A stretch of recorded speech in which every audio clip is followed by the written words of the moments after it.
What is up, you fantastically beautiful people? How are we doing this evening? Hey, hi. How we doing? How your mom and them? However it is you say hello in whatever part of the world you are watching. Andrew has subbed 60 months, currently on a 3-month streak. Yeah. There we go. Appreciate it, Andrew.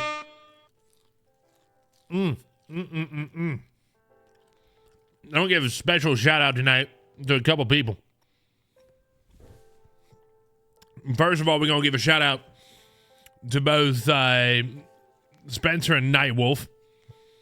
They were both talking in chat before we even hit the record button, before we even hit the live stream button. They were already talking to each other in chat, which is absolutely freaking amazing that they were doing that.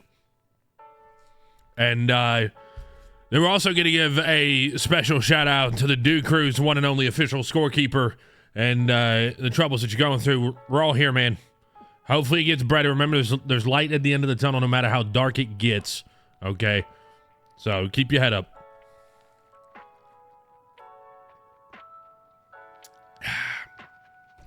And without further ado, see what I did there? We missed yesterday. We missed the food topic because I had to step away and handle something. So without any delay whatsoever, we're going to get it set up and we're going to jump right into the Who Flung's food truck. So let me just scroll up to where we left off, like I said last week. We're going to get right into the food truck here. I've just got to scroll up because y'all been hitting it heavy over the last week. So, there we go. All right. We just got to pop this in studio mode real quick, make sure we get it all lined up. And then we will be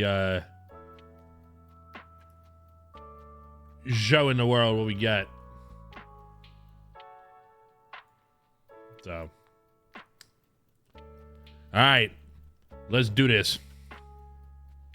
Y'all ready for food truck? This is for those of y'all that have never participated in a food truck episode or food truck discussion. There's a channel on our Discord, which the link is somewhere below, or just use the Discord command in chat here, and it'll send you over to Discord. There's a channel there called Who Flunks Food Truck, I think is what it's called. Yeah, it's called Who Flunks Food Truck.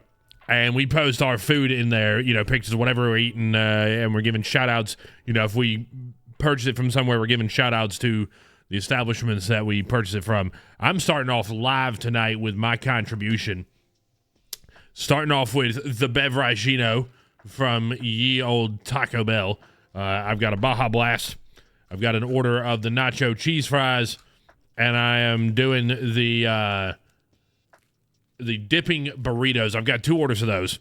And at some point over the night, we will do a live taste testing of these guys. And I've got my trusty Tabasco sauce next to me, just in case. All of those aforementioned products are not a sponsor, so you know the rules. F*** them, right? You also had the nacho fries. Nacho cheese fries for me are a mix unless I got a bad batch. I personally like them. I like the seasoning. It reminds me, y'all probably don't have it up in Canada, but it reminds me of the old Rally's fries that we have down here in the southeast, at least. The Baja Blast is amazing. So, all right. So getting into this, Senior, I'm going to need a little help from you to describe what this is, because Senior's right up to the plate. First and foremost here. Let me just. We're gonna test it right here. So first up to the plate, we have what Senior's got. I see beans. I see what I would probably call taquitos or something like that, but I don't know what the cornbread looking concoction is in the right hand side. You're gonna have to help us out with whatever that is, Senior, and possibly where you got it from. Because I don't personally know. But this is the first contribution from Senior this evening. And then next up is Andrew coming out the gate. So, scrolling down here. Next option. Mexican cornbread, taquitos, and beans. You had it at a church function. Okay. So this is Andrew hitting us with the before of a pizza. I'm seeing everything from peppers, olives, pepperoni. I'm seeing mushrooms. I'm seeing sausage. Obviously cheese. Let me know if I'm missing anything. It looks like you got several different kinds of cheese on there. I'm probably seeing an onion as well if I didn't mention that earlier. That's the before of the pizza. If I'm missing anything, Andrew, please let us know. And next down the list, we have a Nightwolf coming in with his first contribution. This is going to be pepperoni, sausage, and cheese pizza paired with a garlic bread. Right, look at that. That is delicious. Where'd you get that from, Nate? Because I think that, I don't know if you mentioned that. You didn't mention where you got that one from. Delicious. That's from he says that's from a local place near where they live called Pizza Quest. Looks delicious. Then going down, we've got smoked poutine with a spicy gravy. Poutine is arguably the best thing to ever come out of Canada. In my opinion, I absolutely love it. For those of y'all that don't know what it is, it's basically fries, cheese, and gravy. And it is absolutely delicious. I would go to Canada just to order that somewhere. Absolutely divine. And then that's from a local spot called Buttermilk. So you're saying the poutine is from a place called Buttermilk. Okay. Yes, they are good up in Tuscaloosa where I live. They still have one. Tuscaloosa where? That's the question. Which Tuscaloosa are you talking about? All right, so then we have a homemade cheeseburger. Spices used garlic, red pepper, and ran out of brioche buns. Crew Dog, welcome to the Alabama fam. Unless I secretly know who you are and I've just forgotten the name. All right, so right down here, they have a Checkers. Not sure if they're closed or not. And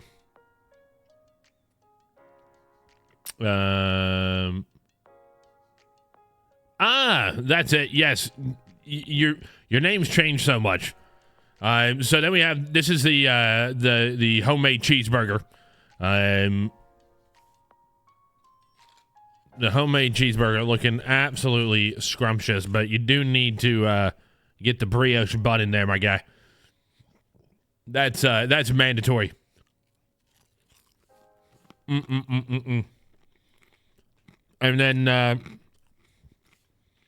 this is the end result here from Andrew's previous pizza picture. It says Papa Murphy's for the win. So is that garlic cheese bread? What's up, King Hill in the house? That looks absolutely delicious. So Andrew, if I remember how Papa Murphy's works right, you go there, you tell them all the trimmings and everything you want. They put it on there. You take it home and you bake it.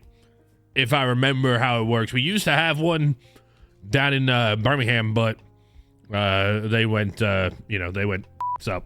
So 5 cheese bread, absolutely delicious looking. Absolutely delicious. Okay, and I was right with the how it plays out at Papa Murphy's. So now scrolling down here, we have another contribution here from Senior. This is a rib plate, green beans, and potato salad. That's the kind of potato salad that I like to eat. Nah, you're not late, man. And even if you were, better late than never. That's what I say. There is no late. You show up and you hang out with us whenever you have the time. There's no such thing as being late. But where'd you get this one from, Senior? Bro, I go to Hattie B's all the time. I used to live in Birmingham. Now I live up north, or northern Alabama.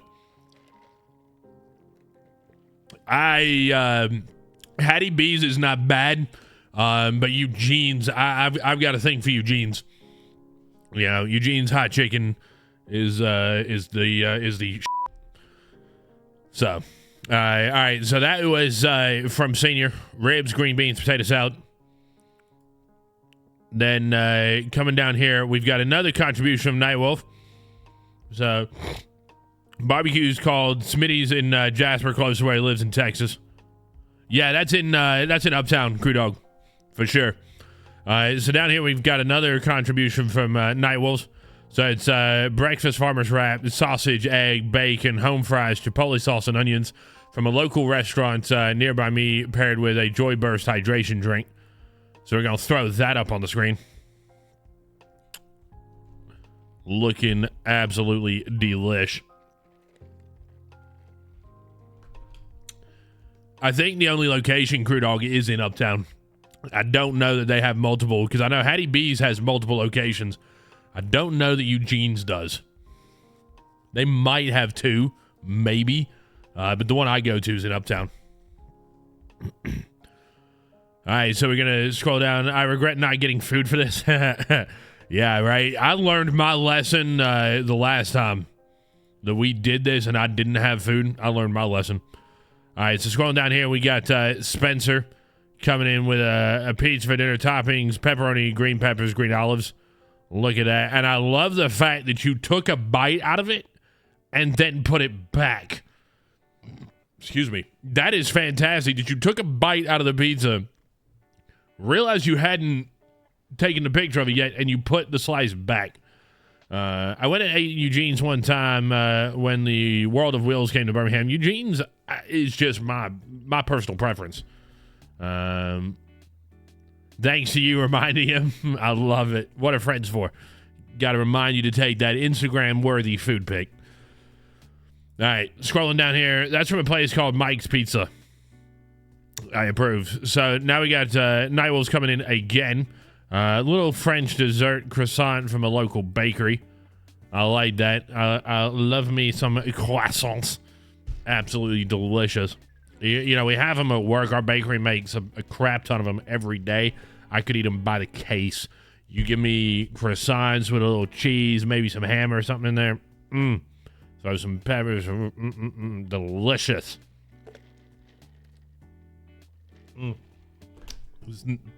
There's something about a Baja Blast that's just yummy. All right, scrolling down, we've got a taco salad contribution coming in from Andrew. That doesn't look like a taco salad, Andrew. That looks like the remnants of a taco salad. Looks like you have just obliterated that, because it's absolutely fantastic. Crystal and I go to a spot near the house. I'm forgetting the name of it. Crystal, I am absolutely forgetting the name of it, but we have the salad there, which is just absolutely freaking divine. You're going to have to remind me the name of the place. Had spaghetti and salad tonight. Now I got heartburn. Zapopan, that's it. Zapopan is the place that we go to near the house, and their taco salads are delicious. Walking tacos are also good. Yeah, I'm not sure I know what a walking taco is. All right, scrolling down, we got another contribution from Nightwolves, local pizza down the road. That looks pretty good. Can't complain about that. There's a place in T-Town called Sadie's Diner. Used to be inside the Mercedes plant there in Tuscaloosa, but they moved it to where the public can eat there. It is owned by Mercedes-Benz.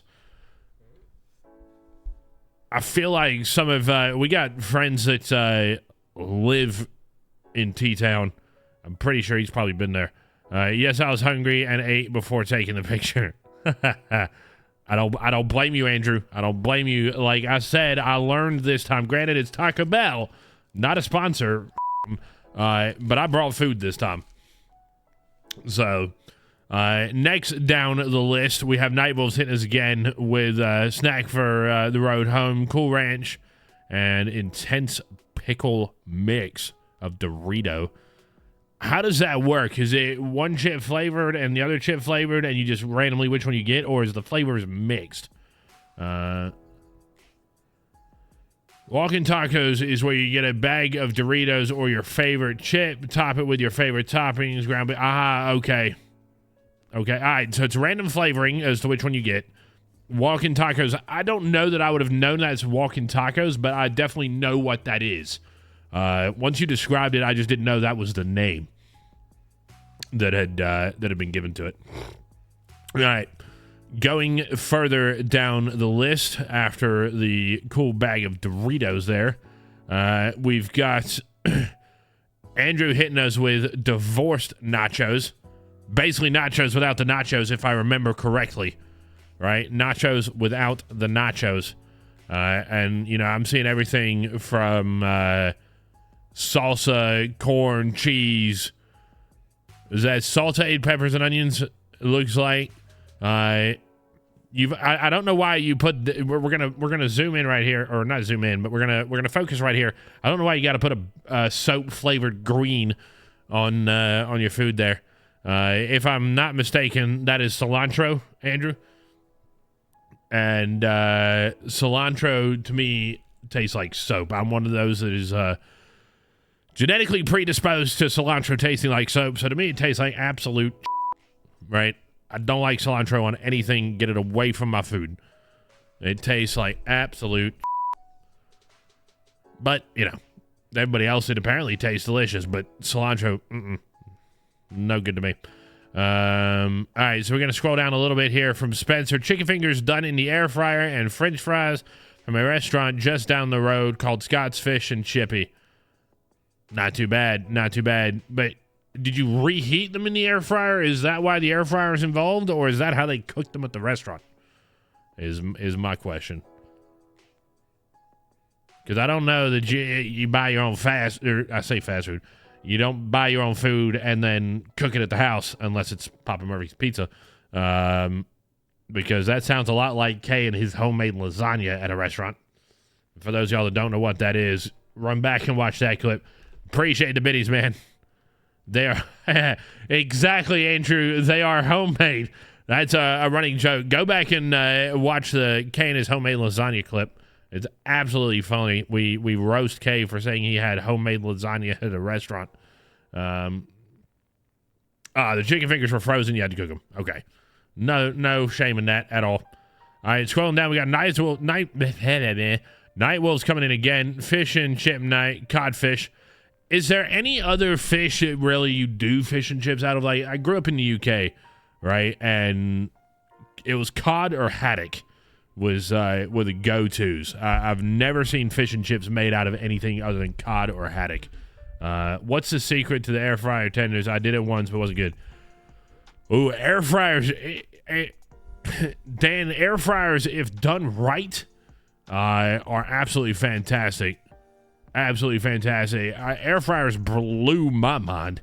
You know, I hardly cook with anything else now. You're typically a cod guy, Night Wolves, but sometimes I get haddock. I grew up on fish and chips. I'm fish and chipped out. I can't even look at them again. In a restaurant. Yeah, Crystal, I love the air fryer too. You have cooked me some amazing food over the years out of an air fryer. It is an art what you do with that thing. But I go typically to my local chippy in the UK and I'll get a battered sausage and chips instead. Everybody else wants fish and chips and all that. I get a battered sausage and chips now.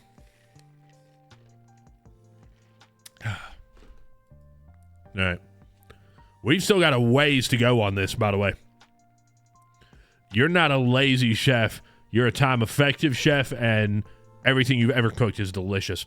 All right, so what we got here, sub for tonight for dinner from a sub place called Firehouse Subs. Of course, it's Firehouse Subs, man. Firehouse Subs is the not a sponsor. Firehouse Subs is a choice of smokehouse beef and cheddar brisket. Let's zoom in on this bad boy. That looks pretty good. Yeah, y'all, my Crystal has taken very good care of me in the kitchen department over the years. Very, very good care. My go-to at Firehouse is usually a tuna. usually a tuna sandwich with tomatoes, onions, salt, pepper, and that's pretty much it. Every now and then I might put like peppers on it or something like that. Every now and then, but tuna, salt, and pepper, tomatoes, onions, boom, done. Call it a day. I don't like lettuce on my sandwiches either. By the way, I should throw that out there. I don't like cilantro. I don't like lettuce. All right, we're going to scroll down here. And Spencer with cheese bread for a late afternoon snack from a pizza place called Gino's Pizza, topped with garlic butter on top. That actually looks pretty good. That looks pretty good. I bet Andrew could smoke something that looks like that. And I bet he has. And I bet there's probably a picture floating around somewhere of Andrew's smoked cheese bread. I really bet there is. So we are going to do a live taste testing at this portion. We're going to come back to scrolling through here in just a second. We're going to do a live taste testing of one of these dipping burritos at Taco Bell. Again, not a sponsor. F them. We're going to see what this sucker is like. All right, here we go. So I got the steak variation of this. You got to kind of pull it apart. I think I'm probably not doing this right, but oh well. We're gonna try it without the sauce. All right, here we go.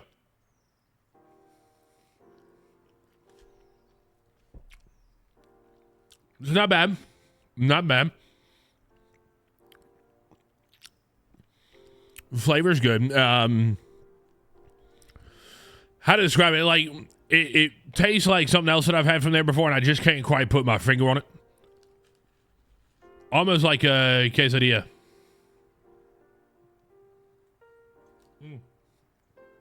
You've had the dipping burritos before.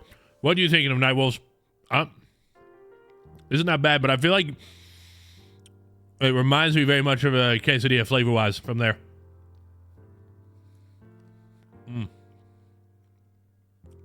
All right, let's get back to the food on Discord here.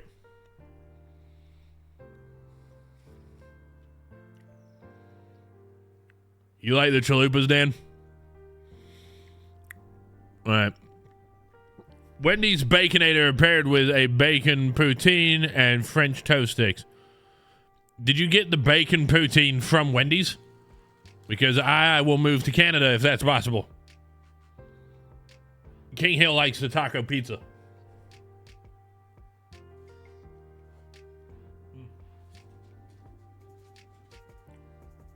Napkins, had to remember where those were. They have poutine at Wendy's in Canada. Yo, this is some bullshit.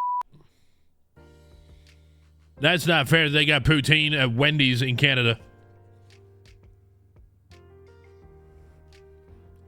That is some absolute buttery bullshit. All right, Senior is going to hit us again.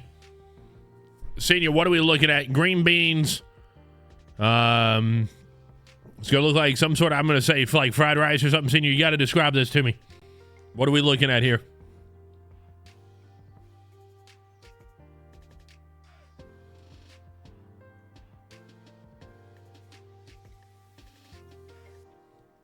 You got mozzarella sticks and wings at McDonald's now in Maine?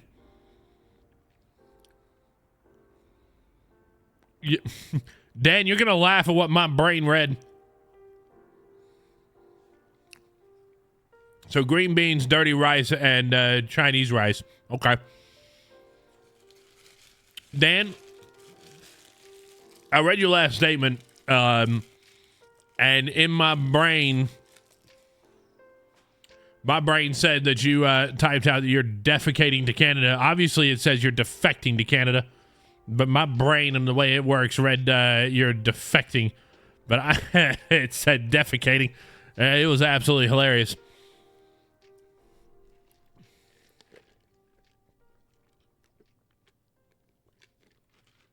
All right. We're going to continue on here. This is Andrew's homemade version of a McRib. Let me try that all again. This is Andrew's homemade version of a McRib. He is obviously smoked ribs. What else we got on there? Smoked ribs, sauce, Looks like mayo. What is it? Homemade sauce, Andrew? What's the sauce you're putting on there?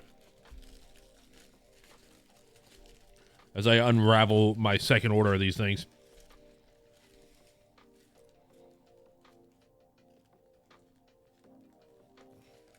So, yeah, this is the real stuff. Nightwolves. Andrew is the official, chef of the Do Crew. So we've got Franklin's barbecue sauce in it. I don't know that I've ever had Franklin's. I don't know. All right.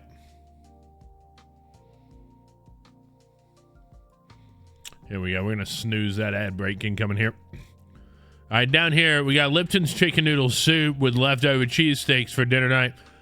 I saw this the day that you posted it, and I want to steal that idea, man.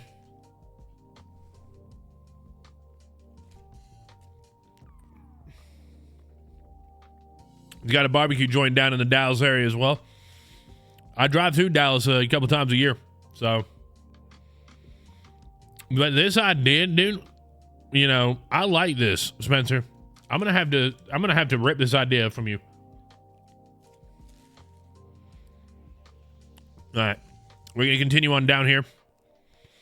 Very simple McGriddle for breakfast. There we go. Feel free to. Oh, I'm gonna. That's for damn sure. All right, for lunch today, which was obviously 2 days ago, Nightwolves went to a local Chinese buffet restaurant. All you can eat, $25. That's Canadian, I believe, right? It's a Mandarin joint. Looking pretty darn good there.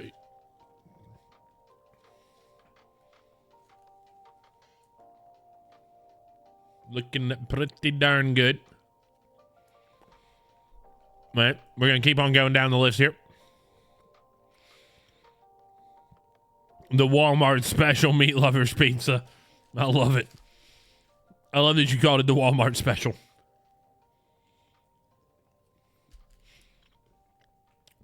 There's a whole website out there, by the way, y'all, called The People of Walmart. It's fantastic. It is absolutely fantastic. If you need a laugh, go there. All right, continuing on down. This is the dessert from that same joint. I love how you got a little sampling of everything, probably just for the picture. I love that. It's like, dang it, I'm dedicated to this food truck business. I'm going to give him a picture of everything. I love it.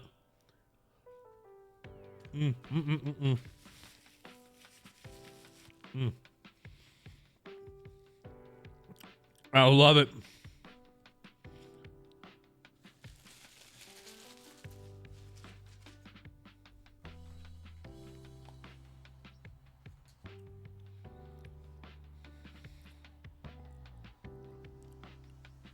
Christian says he tried Jason's pizza for the first time and it tastes like complete cardboard. So, we need to say Jason's pizza. All right, we're going to keep going down here. Nitty comes in with a pizza contribution. Nitty, I believe, is one of our European viewers. So he'll probably have to catch the repeat of this. That looks like it's shredded... It looks like some sort of shredded meat and corn on there. That's an interesting looking combination. I don't know quite what it is.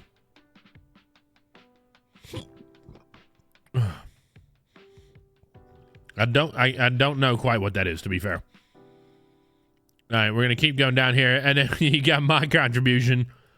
This is the rotisserie chickens coming out en masse at Costco. That is the most sold item at many Costco's is the rotisserie chicken. It is what we call a loss leader for a reason. They do not make a dime off of them. Yeah. The way that the guys in our chicken room had them stacked up, I was like, I got to take a picture of that for the channel. I had to. I had them step out of the way. I was like, don't move it yet. It was really cool.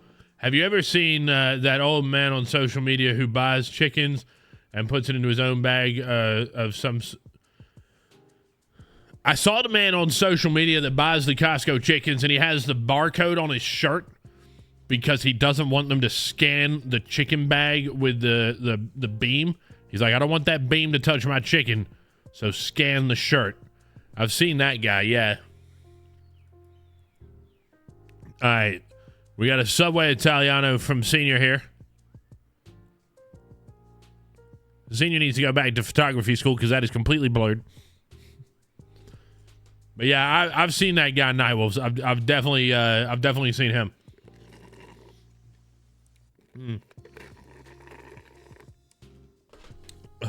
Yum, yum, yum, yum, yum. All right, we're gonna pause this ad break as well. All right, so all 3 ad break pauses that I get per live stream have been burned now. So, all right, then right here we've got tonight's meatballs and spaghetti slow cooked with a side of garlic bread and cinnamon rolls homemade. Like the look of that, sir. You were in a hurry to eat that day. Senior, I don't blame you, man. I don't blame you. Looking good, but a little bit blurry. Nothing wrong with some meatballs and spag. Love it. All right, then from Nightwolves, we got chicken nuggies and sweet chili heat Doritos. Nuggies are from Mickey D's.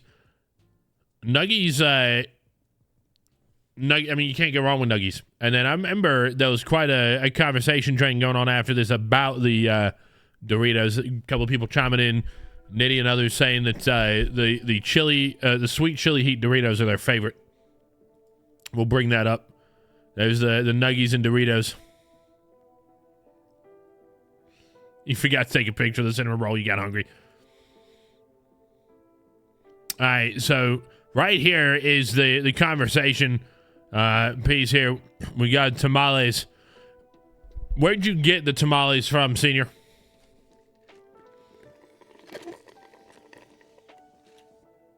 I got to know where you got those from, because tamales for me, I'm going to have to go on the side of the argument that I'm not a huge fan of them. Mainly because I don't like corn tortillas. I don't like tamales because they're typically wrapped in corn. Like, I'm not a huge corn person. So when I go to my joint down in Chula Vista in San Diego, and I ask them every now and then, I'm like, look, can I please have this on a flour tortilla? And they look at me like I'm absolutely crazy. They're like, how dare you request a flour tortilla? But I don't like corn. So well, it's not that I don't like corn. I don't like the corn like tortillas or tamales, stuff like that, because it's just overpowering flavor for me.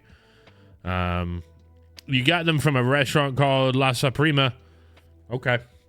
Guys, I'm going to go grab another beverage out of my fridge. Give me just 1 second here. We'll crank up the music for just a moment.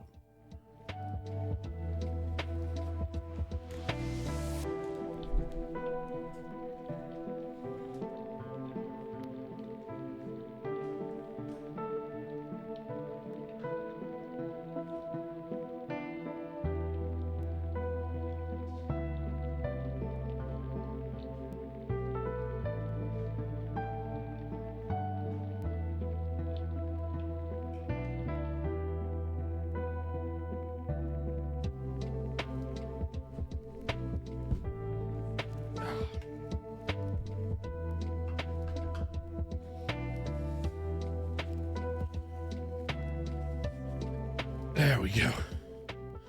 Senior, in case you're not catching it, Dan's asking you what sauce is that. And I would like to know as well.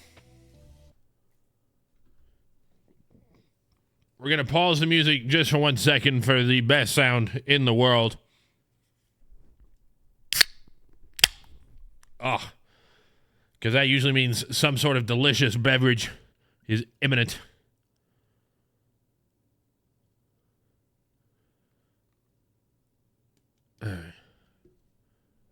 So it's homemade chili con queso. Knight went to grab a snack. He'll be right back. I got you. So if you don't pour your beer with your cup tilted slightly sideways, I don't know what the heck you're doing with your life. I really don't. There we go. My cup is big enough that it takes almost too. There we go. Oh.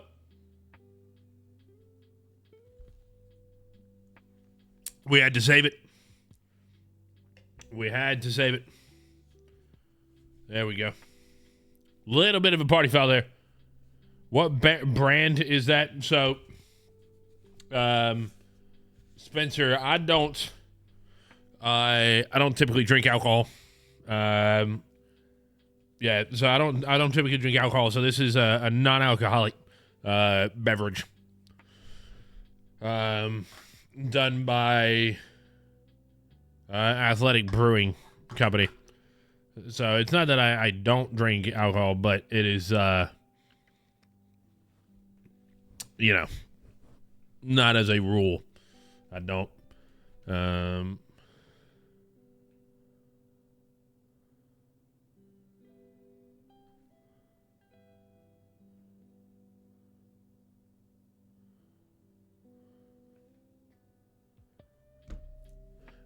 Anyways, all right, continuing on down the page here. We have spicy Cajun mac and cheese and fried sausage. Fried sausage.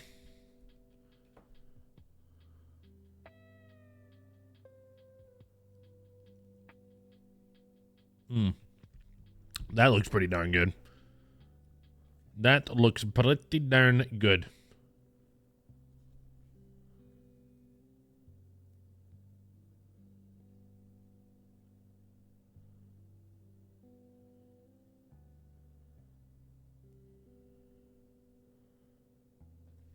Anyways,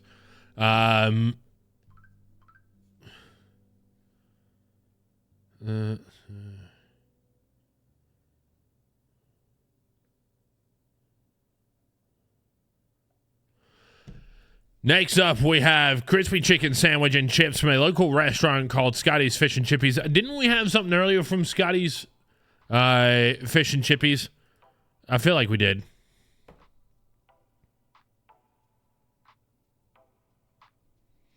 I feel like y'all, what's the winner, Dan? Was Senior saying, that's what she said? Yeah, that probably is a winner. Continuing on down the list here, we've got Spencer coming in with fish and chips from, yeah. See, there goes, I'm pretty sure that's Scotty's Fish and Chippy for the third time tonight. Y'all must really like that place. Y'all must be a fan. So we're gonna BS for the next probably 2 minutes before we keep going, because I think there's possibly some people behind an ad break, maybe. There's a late photo coming in from tonight. He's about to post it.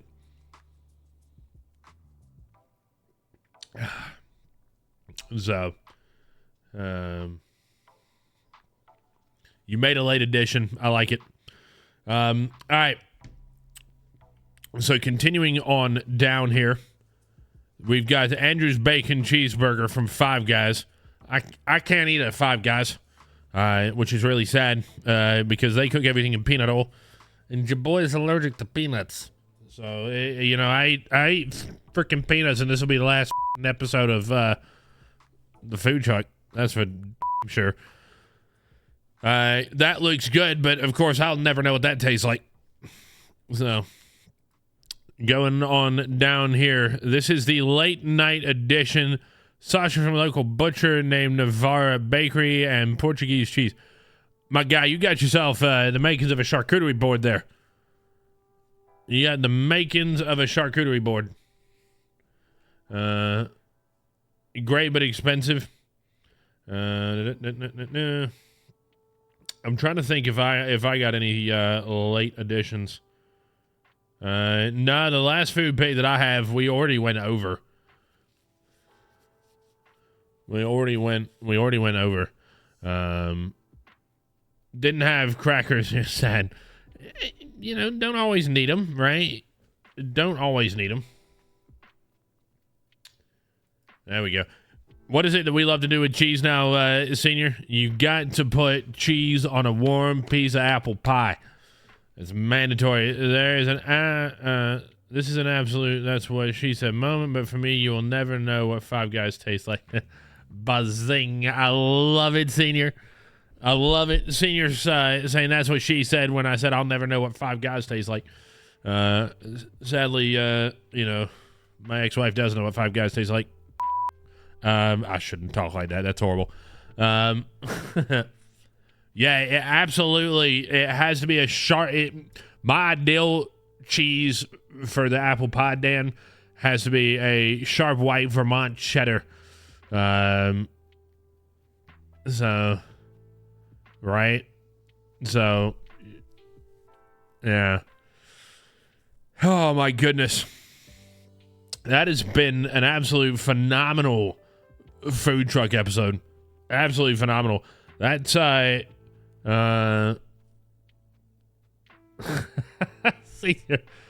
Senior's being savage to his former lady friend as well.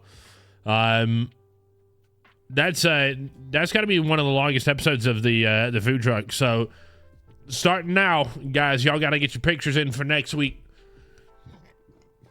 This is gonna be a Sunday night show. Wait until next week. Wait till next week. We're gonna have a herbal essence episode next week. So, but y'all got a week to get in your pictures for next weekend. So, oh man. So how y'all been? Now that we got through the dare I say the meat and veg of the show this evening, how y'all been? It's been a hectic time for me, that's for sure. Gotta pour the rest of that in there. There we go. So, you know what Wolf is doing? Yeah. Senior, I'm glad, man. I'm glad.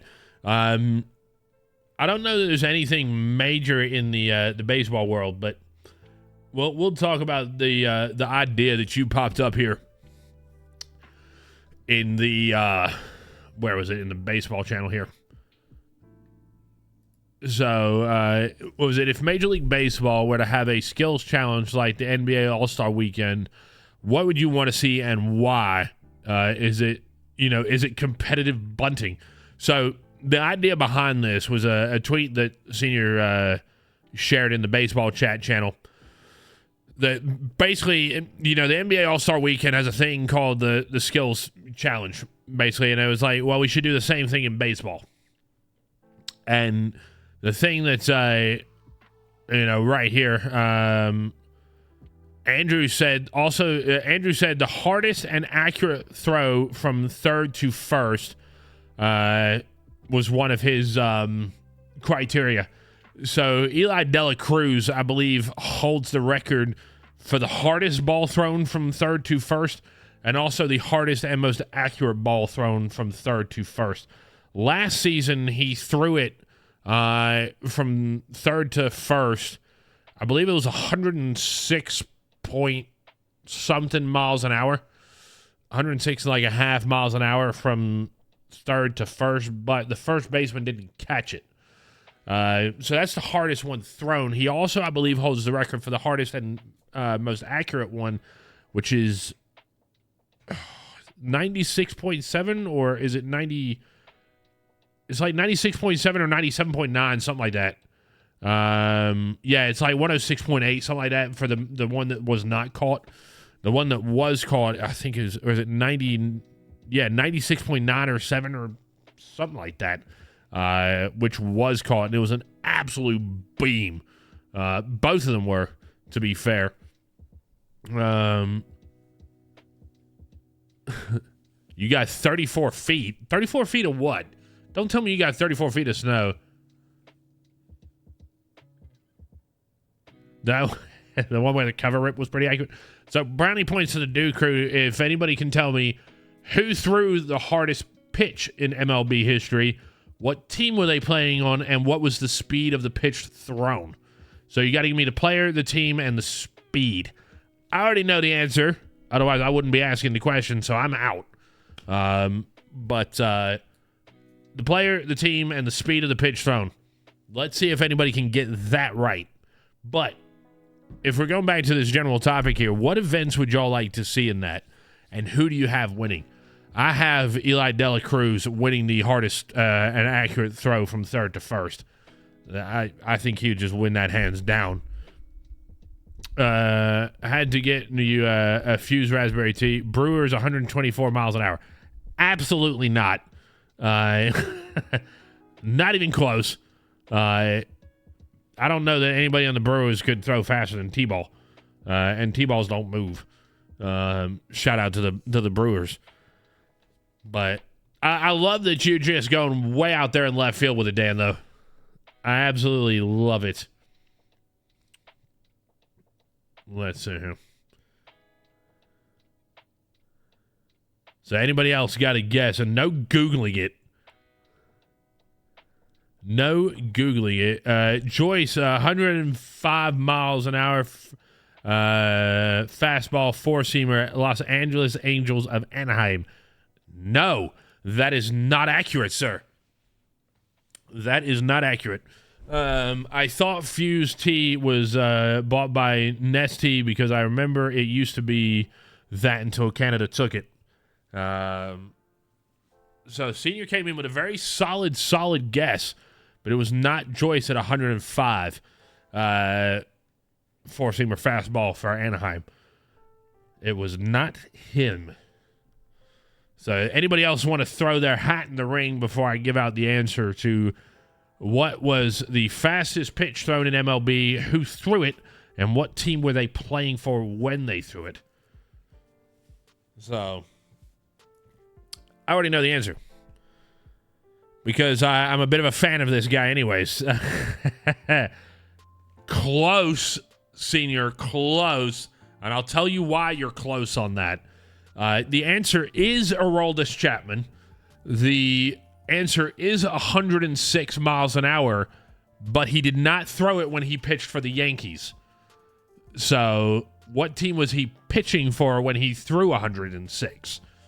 So it was not the Yankees when he did that. The hardest I think he ever threw for the Yankees was 105. No, he was it was 106. And I believe it was when he played with the Reds. He threw it then. That was before he joined the Yankees. So that night, there's a bit of controversy around that 106 pitch. Because most people don't know is that there's 3 speed guns used. Yeah, there you go. He was in the Cincinnati Reds for that pitch. There's 3 speed guns used in MLB, and he threw 105 point. I think it was like Andrew said, 105.8 on 2 of them. On the third one, he threw 106. So there's a bit of a debate there, but I always go with the top. He threw 106 on the one that popped up on the TV. It said 106 miles an hour. So I go with that one. Of course, you know, I'm a fan of Aroldis Chapman. I'm not a fan of how his tenure at the Yankees ended. I think that was a bit poor on everybody's part. But he's gone on to win a World Series. So Nolan Ryan did not throw 108 miles an hour. He did not. Nolan Ryan was the first guy to throw 100 miles an hour, I believe. But he did not throw 108.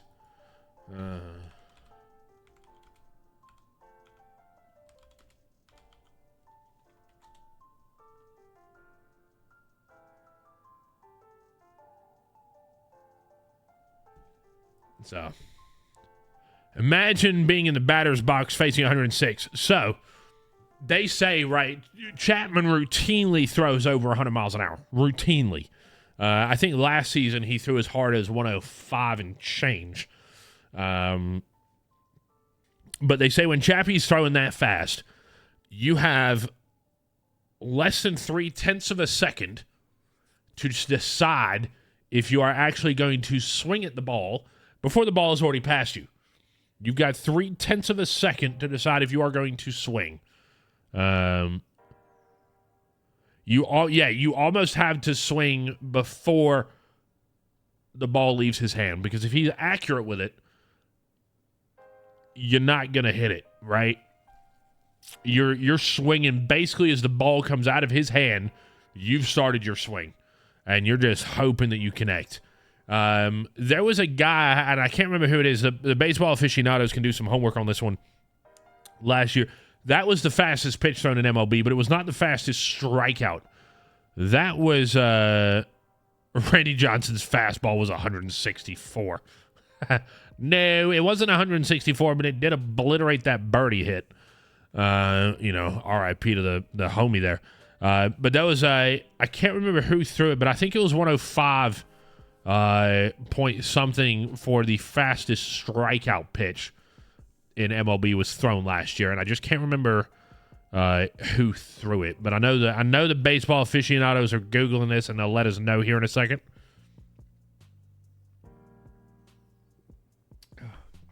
I just can't remember who it is. Was that Joyce, Andrew? Is that why you threw Joyce's name up there? Remind me how fast he threw it. 105 for the Angels. Yeah, that's him. That was the fastest strike three pitch that was ever thrown, because Chappie obviously did not get a strikeout off of his pitch. Chapman, correct me if I'm wrong again, aficionados here. Chapman is one of the only pitchers to have a 3-pitch inning, where he threw the ball 3 times and got 3 outs. They popped it up all 3 times, caught all 3 times. So I believe he is one of the few. I'm not sure how many in MLB history have done that, but he is definitely one of the few to have done that. A pop quiz question for bonus points. How many perfect games have been thrown in MLB history, and who threw the last one? How many perfect games have been thrown, and who threw the last one? So, obviously, I'm not going to answer that because I know it. There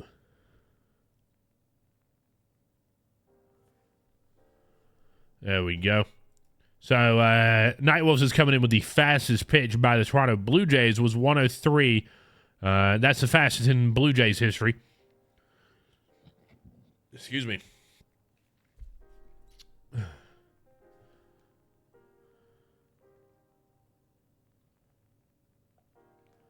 But the question, we're throwing that out there. How many perfect games have been thrown in MLB history, and who threw the last one?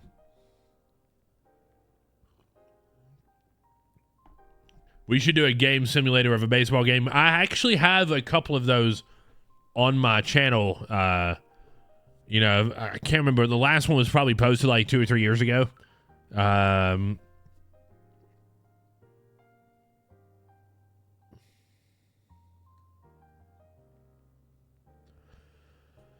But who threw the last perfect game, and when was it thrown is the question. We got to have somebody take a stab at this.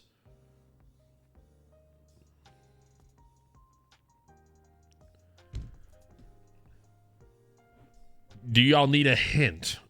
Type 1 in the channel if you need a hint. There you go. Andrew comes in. 24 perfect games have been thrown. The last one was thrown in 2022 by Domingo Germán. So, Senior's gone one further and said it was June 28th. So, right, 24 perfect games. Last perfect game was Domingo Germán. And it was 22, Senior, I believe. Wasn't it? I think it was in 2022, but I could be wrong on that part.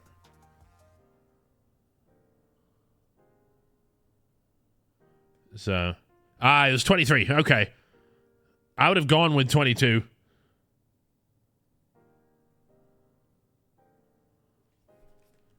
So, man, we should do a baseball trivia night. My favorite player on the Toronto Blue Jays is Bo Bichette with 93 home runs hit in his career and 290 hits. Bo Bichette's not bad, man. He's not bad. Not bad. I'm trying to think if I have a favorite player on the Yankees. So my last favorite player they traded.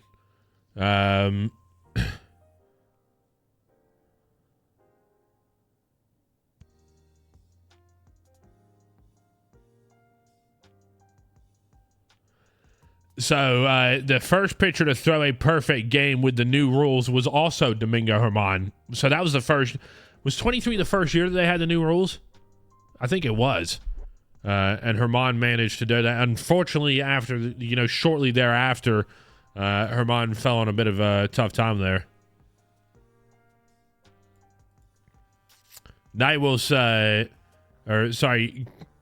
King Hill coming here saying he was always a fan of the Babe from the Yankees. Babe Ruth was the last player the last pitcher to start higher than third in the batting order until Shohei Ohtani. It wasn't until it was all the way from Babe Ruth to Shohei was the last time that a pitcher started higher than third in a batting order. You got to put that into perspective of how great those two individual players are. And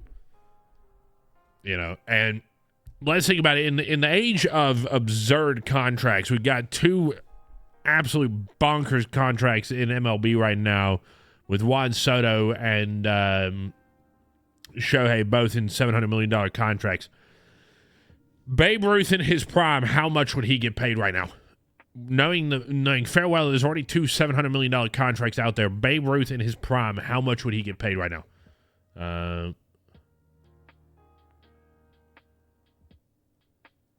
Who got... Oh, shoot. I used to know that, Andrew.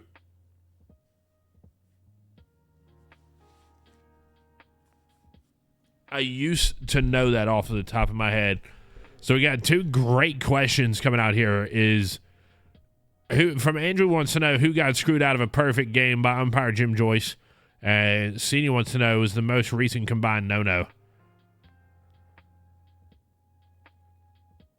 So you don't think if Babe Ruth was alive and in his prime right now, you don't think that he would get the same money that Shohei or Soto are getting paid? You think Babe would get less, or do you think Babe would get more? Because that's the real question. Do you think they would get less or more? Andrew, I'm going to have to throw in the towel and say I don't know the answer to that, but I know I'm going to kick myself in the teeth when you do tell me.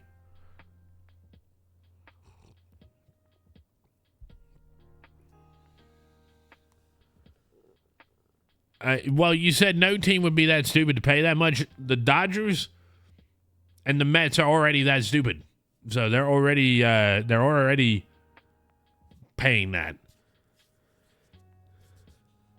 Houston, you believe, has the most recent no-no. So Babe Ruth's salary would be...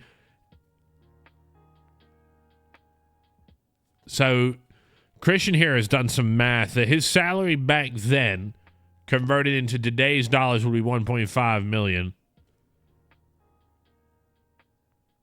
I remember that, Andrew. I remember that. He got robbed by the umpire. Absolutely robbed. All right. Anybody of baseball should know this. Dodgers and Mets are beyond stupid. They are stupid. The more stupid of the two is the Mets. At least the Dodgers got a two-position player out of their stupid deal.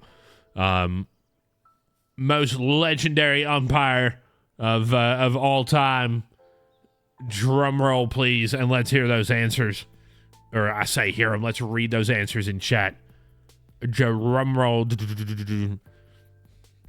Most legendary, controversial umpire of all time. Throw it up in the chat. Come on now. There's only one answer for this.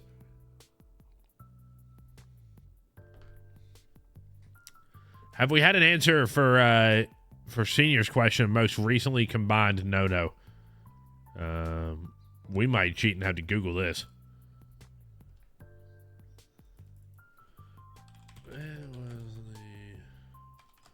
Last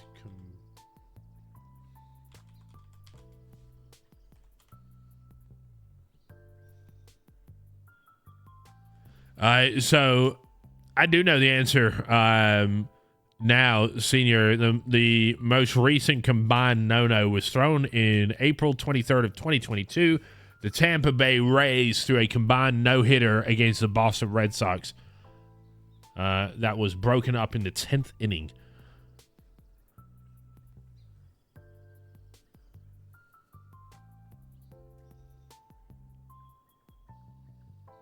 So,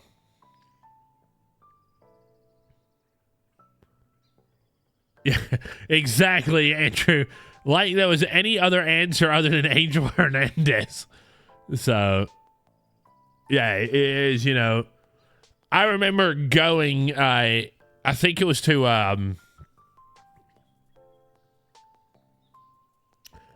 it was obviously a Braves game. It was shortly after Hernandez had announced his retirement. And I shouted out to the umpire. I shouted out to the umpire. I was like, hey, dude, in honor of Angel Hernandez's retirement, every pitch today should be a strike. So that got a couple of chuckles from the people around me. Angel Hernandez is by far the worst umpire ever. He's definitely the most controversial umpire ever. That is for sure. And for those of y'all that are struggling to know who Angel Hernandez is, do a little bit of homework. Angel Hernandez is absolutely legendary in MLB.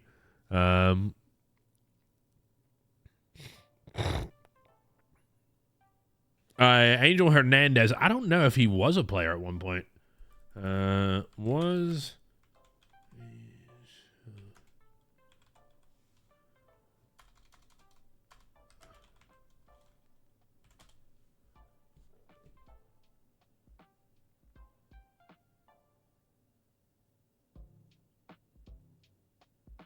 He was never a professional player, but he did play baseball as a teenager in Miami growing up, but he was never...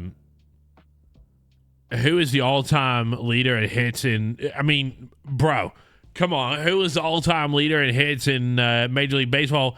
Pete motherfucking Rose, who arguably Pete Rose should be in the Hall of Fame now because his lifetime ban, the MLB, has been fulfilled. In my interpretation of his punishment, he has served out his lifetime ban. So he should absolutely be in the Hall of Fame. Now, how can you not have the all-time hit leader in Major League Baseball not in the Hall of Fame? It absolutely blows my mind how he is not in the Hall of Fame. So, shout out to Pete Rose. Absolute legend of a player. All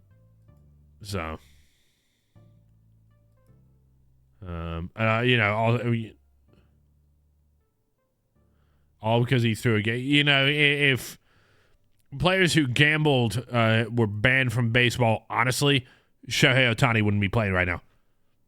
There's no way you tell me you don't know $14 million is missing from your bank account. Bullshit. He absolutely knew that was the thing. I wonder what that guy did to get a lifetime ban from the MLB. Oh, he gambled on baseball. Night Wolves, who has won the most World Series championships? I'll give Chad a hint on that one. I'm wearing their hat. So it's the New York Yankees are sitting atop of that mountain with 27 World Series wins. Although the Dodgers are probably going to win every World Series for the next 100 years right now. So, but it is indeed the New York Yankees at 27. So, most pitchers used in a no-hitter in MLB. I'm going to take a wild stab in the dark on this one. And, you know, hands up, not Googling it, taking a wild stab in the dark. And I'm going to say 6. I want to see everybody's honest guesses at this. Most pitchers used in a no-hitter in MLB. I'm saying 6. I'm almost certain I'm not getting that right. But I'm saying 6. Yeah. That's my guess. Dan says 5. Obviously, you know, Grishnow was right with Yankees a total of 27 World Series wins over the lifetime of MLB in its current iteration. Anyways, 6. What team was it? Oof. I don't know the team, to be fair. I had a hunch that it was 6. And if I'm not mistaken, it was relatively recent. Relatively recent, you know, and I say relatively recent, you know, in the terms of probably the last 10 odd years, give or take. Dan says the Reds. You were responding. Gotcha. Andrew says Houston. Christian says Red Sox. Here's one I think you might know. Who made the most home runs in MLB history? Well, we talking about single season? So, Spencer, you gotta specify that as single season. Andrew got it. It was Houston. You know, before they went cuckoo.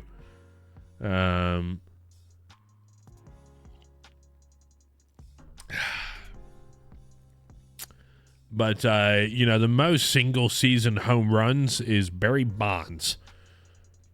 And I believe it is 75 or 76. Something like that. So, that is, it's a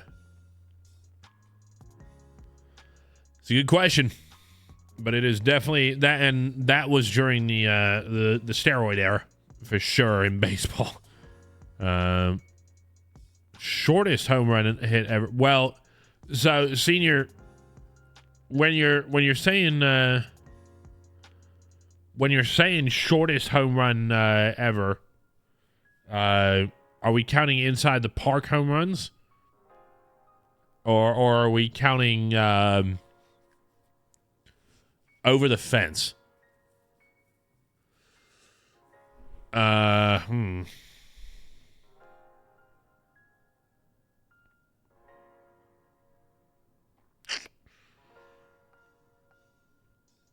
Shortest home run hit ever. Over the fence. We're not counting inside the park home runs. Because haven't there been some, like, infield home runs as well? That are obviously results of poor throwing and stuff like that. But I think there have been some infield home runs as well. I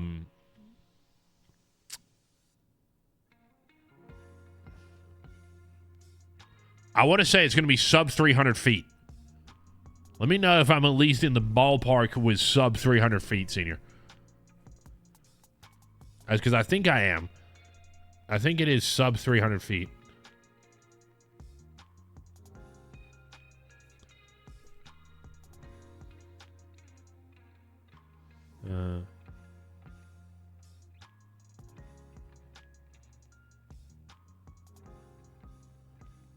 Slightly over 300 feet. Okay. I'm going to go in the ballpark of like 320 odd feet is going to be my guess.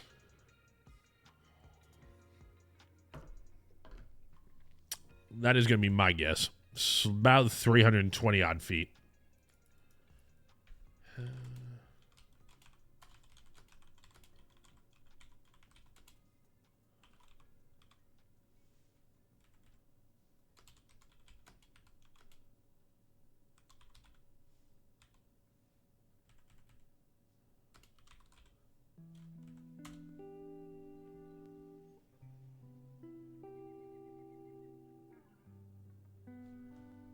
Shorter.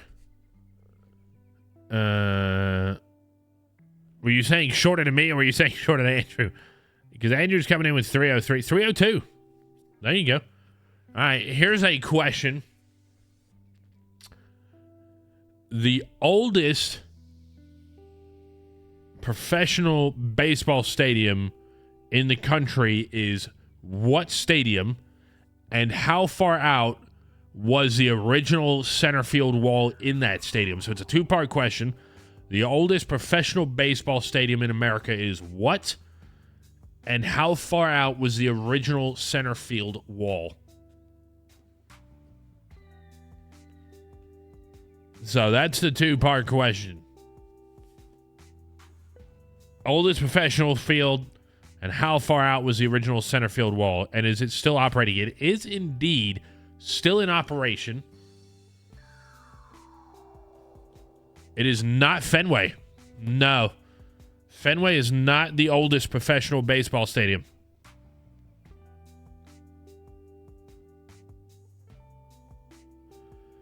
So, it is not Fenway. I can give y'all a hint if you want a hint, but I don't know if the purists will want a hint. It was not Wrigley either. Wrigley is not correct. The hint was, I went to a game at this stadium just last year. Yeah, there you go. Well, Andrew got the hint anyways. So it was the game that I went to last season. Where was it played? And how far out was the original center field wall? So, no Googling it. No Googling it. But I went to this game. I went to a game at this stadium last year. So, where was it? And it is the oldest professional baseball stadium in America. It was Rickwood Field, yes. So, I did show you that, yes.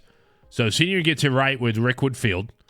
That is the oldest professional baseball stadium in America, and it is right here in Birmingham, Alabama. I say right here, I'm not in Birmingham. How far out was the original center field wall of that stadium? Dan came in with 400 feet. No. It is further out than 400 feet. The original center field wall was further out than 400 feet. We'll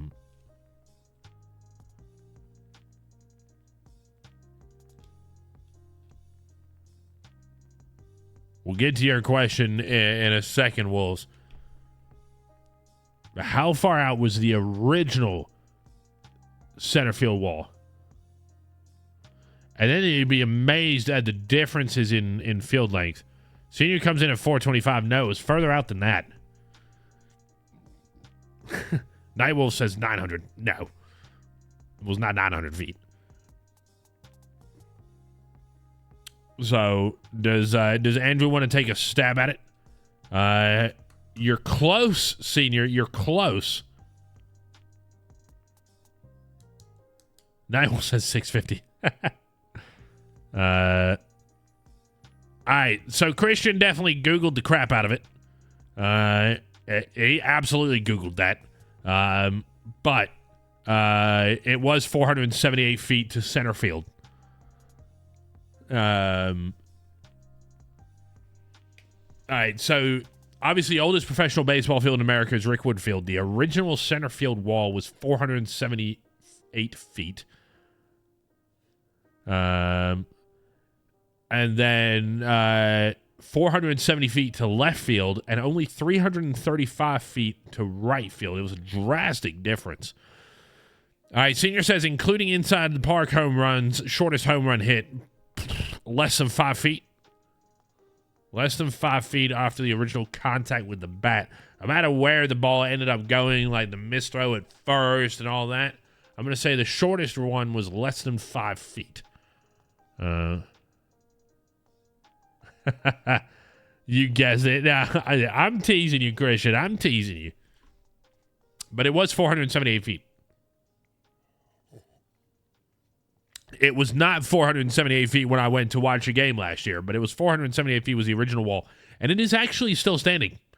The original center field wall is indeed still standing to this day. I believe there is going to be another game at Rickwood Field. Yeah, so was it a bunt originally, a senior, that led to the home run?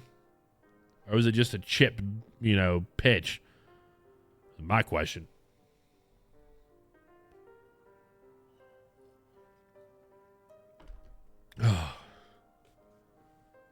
Say it's about 2 odd feet then, is going to be my guess. Roughly. Oh me, oh my. We have turned this into absolute baseball trivia night. Because for those of y'all that are living under an absolute rock, spring season. Let me try that all again. Spring training games start this coming Friday. And I believe Senior posted first spring training game is February 20th, Chicago versus Dodgers. 2:05 start time. We will be watching that. Most game strikes in MLB. I'm going to go out on a limb and say Nolan Ryan on that one.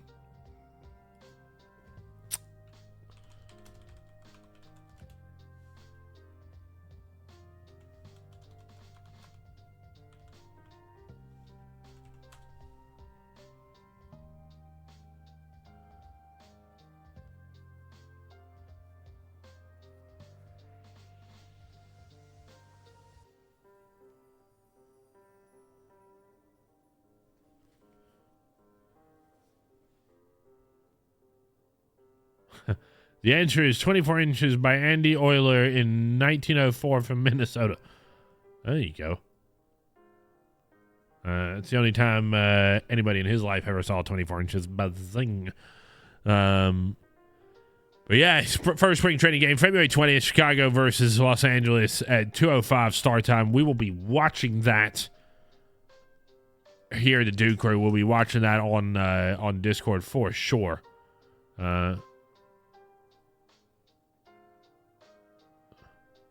Nightwill says, who was the top team in MLB season back in 94 and 2011?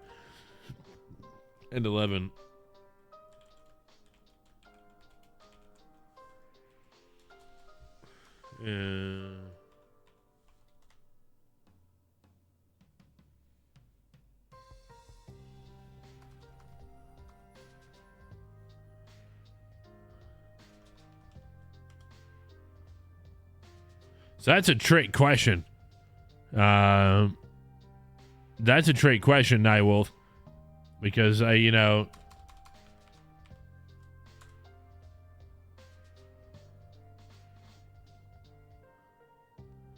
a trick question. I know the answer to it now, but that's a trick question.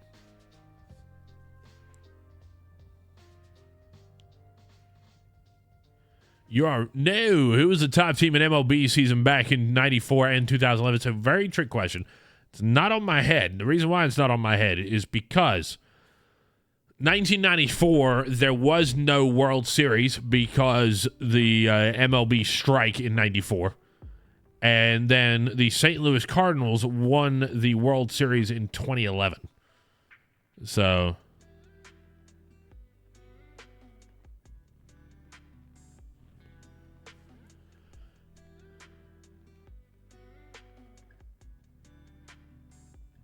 All right, so here we go. The shortest home run in Major League Baseball history was hit by Andy Euler in 1904, traveling only 24 inches. Euler was playing shortstop for the Minneapolis Millers when he hit the ball into the mud in front of home plate. Heavy rains the night before the game left 2 feet of mud in front of home plate. Euler ducked to avoid a high pitch, and the ball hit his bat, which was resting on his shoulder. Euler was the only player who knew where the ball was. Euler completed an inside-the-park home run before the other players could find the ball. Euler reportedly stamped the mud ball and mailed it to his wife. I love that. I love that. He was the only one that knew where the ball was. So he just kept on going. I love it. I love it. 2 feet of mud, though.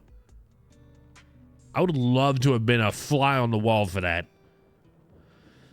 I don't... Yeah. Stamped the mud ball and mailed it to his wife. That's fantastic.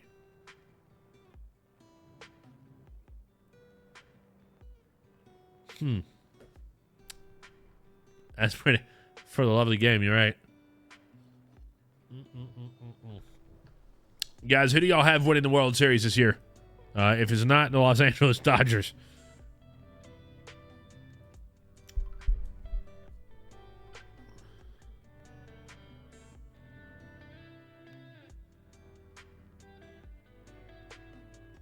Let me see.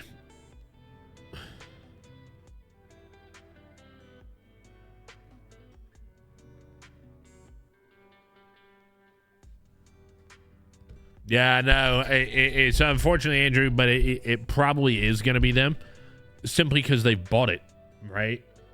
They're currently sitting at $1.1 billion in deferred payments, which is absolutely absurd that has been allowed to happen.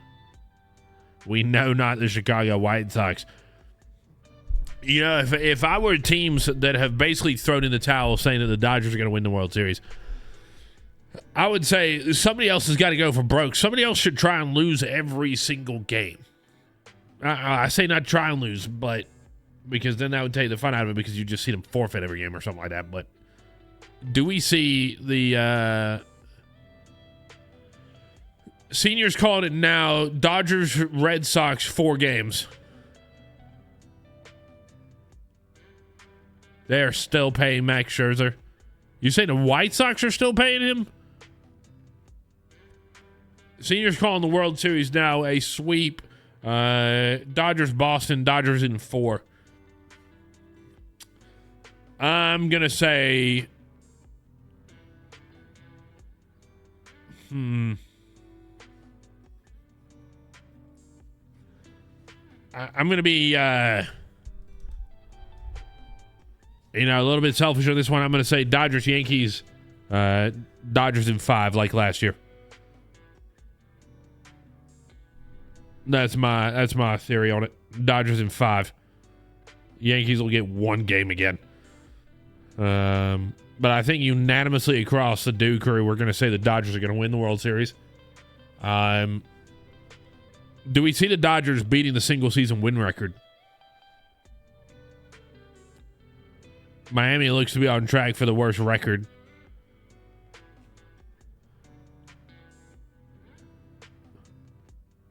Slowest pitch in MLB thrown I want to say 30-odd miles an hour.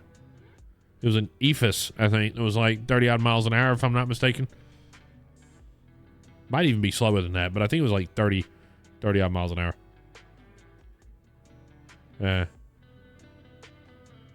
I know I'm pretty close. I know I'm in the ballpark of it. No pun intended, right? I know I'm in the ballpark of that slowest pitch ever in MLB. Yeah, it was a position player. It's in that area. It's between 25 and 30 or something like that.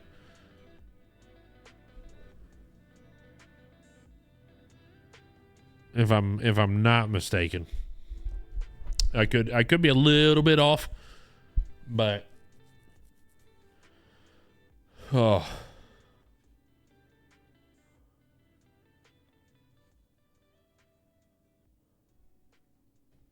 Hall 31.1. Yeah, see, I knew I was close with 30-odd miles an hour. I knew it. It's just those eephus pitches that they just lob up there and hope that somebody doesn't, absolutely yeet out of the ballpark. Doesn't we need the baseball aficionados? I know Higgy hit a home run off of a position player just a year or two ago that had some wild stat behind it. Why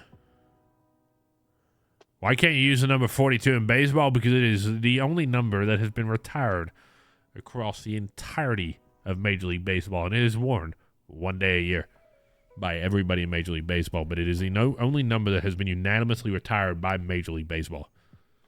So that's why you can't wear the number 42.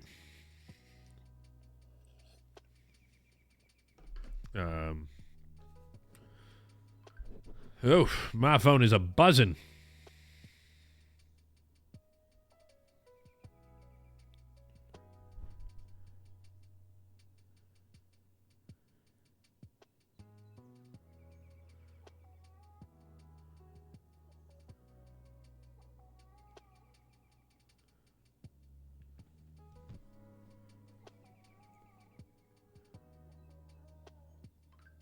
It was being worn by Rivera until he retired. Man, I don't care who you are and what team you support in Major League Baseball, but Mariano, without a doubt, is the best closer in MLB history. Nobody better than Mariano has been a closer. Nobody. But I'm interested to see if anybody can dig up the stat on the bomb that Higgy hit. Oof. Fastest pitch. That's a good one.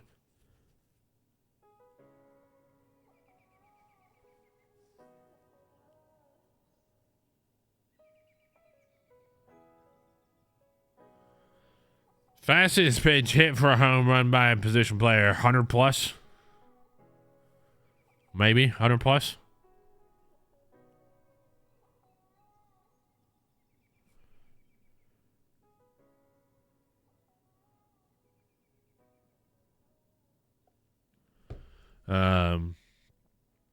Definitely 100 plus. There you go. So at least I got that part of the question right, that it was 100 plus. Also, what was that Vandy player a year or two ago that was just absolutely throwing absolute gas? He was like averaging like 105 or something like the whole game. Ian Happ was 103.2. There you go. Was it Happ at 103.2? I wouldn't be surprised. There you go. Ian Happ at 103.2. So that must have been quite a crack of the bat on that one. Yep. So, well, guys, we are at the hour and a half mark. I'm going to chop it here. It has been awesome hanging out with y'all. Tomorrow morning, we're going to go live roughly at 10 a.m., between 10 and 10:30 Central Standard Time is when we're going to go live, and we're going to be live playing probably Call of Duty. We're probably going to do some COD and PJs. It has been an absolute blast hanging out with y'all. I absolutely love the Just Chatting streams where we chill and chat and BS for a while. That is something that I really want to get more into because I love it. I love just coming here and hanging out with y'all without the pressure of playing a game and doing all that. I absolutely love this. So I do appreciate every single one of y'all that has shown up. Don't forget the food truck is going to be chopped down into an episode thrown up on the YouTube channel. The whole VOD is going to be thrown up on the YouTube channel. But we're going to be live probably around 10:30 a.m. Central Time playing some Call of Duty and PJs. I look forward to seeing y'all there. Don't forget to like, comment, subscribe, and we'll catch you on the next one. Peace, guys.